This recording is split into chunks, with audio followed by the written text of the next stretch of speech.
Stop for a second and imagine your state's military, the National Guard, taken from your control and ordered onto your streets by the White House, all against your express objection.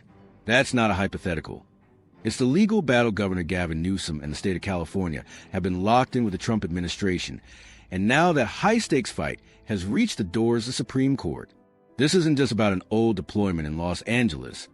It's a profound, landmark constitutional showdown over who holds the power to police American citizens and whether a president can deploy the military like a personal police force. The outcome of this case, a case California is fighting hard to win, will set the precedent for every governor and every future president, forever changing the delicate balance between the states and the federal government. This is a battle for the soul of the Posse Comitatus Act and the fundamental separation of civilian and military authority in the United States. The flashpoint, the story begins in the summer of 2025 in Southern California, following protests related to federal immigration enforcement operations. In response to this unrest, the Trump administration took the extraordinary and, as many legal experts argued, unprecedented step of federalizing and deploying 4,000 members of the California National Guard, nearly one-third of the state's active members, into Los Angeles. Crucially, the administration did this by invoking Title 10 U.S. Code, Section 12406, a rarely used statute that allows the president to call the National Guard into federal service when he is unable with the regular forces to execute the laws of the United States, thereby overriding Governor Newsom's explicit objection.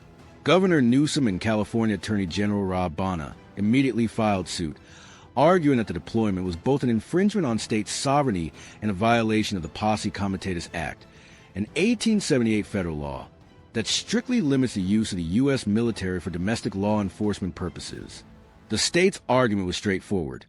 There was no genuine insurrection, domestic violence, or conspiracy that local law enforcement couldn't handle, and the federal government was attempting to use military forces to enforce civilian law, a historical taboo in American democracy.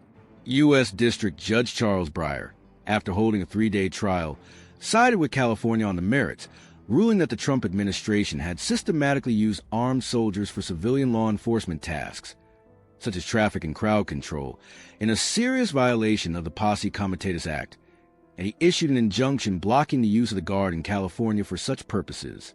This initial ruling was a massive win for states' rights and the rule of law, confirming that the president could not simply declare a crisis to deploy the military as he wished. The U-turn on appeal, the Ninth Circuit's deference. However, the legal landscape quickly shifted at the next level, the Ninth Circuit Court of Appeals. The Trump administration immediately appealed Judge Breyer's ruling, arguing for an interpretation of presidential power that grants the executive branch almost unlimited deference in determining when to federalize the National Guard under Title 10. A 3-judge panel of the Ninth Circuit largely agreed with the federal government on this point, effectively halting the district court's injunction. The Ninth Circuit panel held that the president's determination of whether the statutory preconditions for calling out the National Guard have been met can only be reviewed to ensure it reflects a colorable assessment of the facts and law within a range of honest judgment, a legal standard so broad that it makes nearly any presidential claim of necessity almost unreviewable by the courts. This ruling was a major blow to California's effort to maintain state control, as it functionally set a precedent that president, present or future, could federalize a state's National Guard simply by asserting a vague, subjective necessity, thus expanding executive power over state-controlled troops during domestic unrest. Furthermore, the Ninth Circuit recently denied California's request for an en-banc rehearing, which is a review by a larger panel of the appellate court judges, making the path to the Supreme Court all but inevitable for the underlying constitutional question. The Supreme Court gambit. Faced with this massive legal setback in the Ninth Circuit, Governor Newsom and Attorney General Bonta have been forced to change tactics, aiming to address the core issue of presidential power, not just for California, but nationally.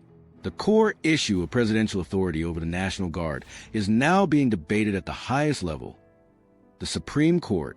The Trump administration has separately filed an emergency appeal to the Supreme Court in the case of Trump versus Illinois, challenging a lower court's block on deploying federalized Guard troops to Chicago. Recognizing the national significance of the Illinois case, California has joined the fight, filing a powerful amicus curiae brief, or friend of the court brief, in support of Illinois and its Democratic governor, J.B. Pritzker. This is California's strategic move. They are using their first-hand, painful experience to urge the Supreme Court to strike down the expansive and unprecedented and unlimited power that the Trump administration is claiming. California's brief lays out in vivid detail how the administration's actions in Los Angeles violated the Posse Comitatus Act and amounted to an attempt to turn the military into a personal police force. Attorney General Bonta has stressed that the federal government's position sidelines the role of the courts, disregards congressional limitations, and encroaches upon state sovereign interests, all of which would lead to an alarming and dangerous expansion of federal power. The ultimate goal of the Supreme Court gambit is not just to win the Chicago case, but to establish a binding national precedent that blocks any future president from unilaterally and without legal justification federalizing and deploying a state's guard in contravention of the governor's authority.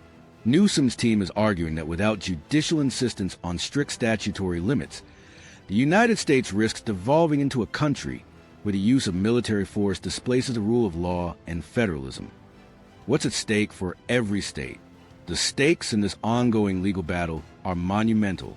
The question before the Supreme Court is not partisan. It's constitutional. Should the Supreme Court side with the Trump administration, it would validate a highly permissive standard that essentially gives the president a green light to federalize a state's guard anytime he declares an ambiguous emergency or inability to execute the laws, effectively gutting state sovereignty over its own security forces. This would threaten the constitutional principle of federalism, which guarantees that state governments retain power to handle local public safety matters. If California and Illinois prevail, the Supreme Court will have clearly reaffirmed the strict legal guardrails around the president's power to militarize American cities. Governor Newsom and Attorney General Bonta are making it clear. This is a stand for democracy and Constitution, to ensure that no president, regardless of party, can ever trample a state's power to protect its people or turn the National Guard into a royal army for political gain.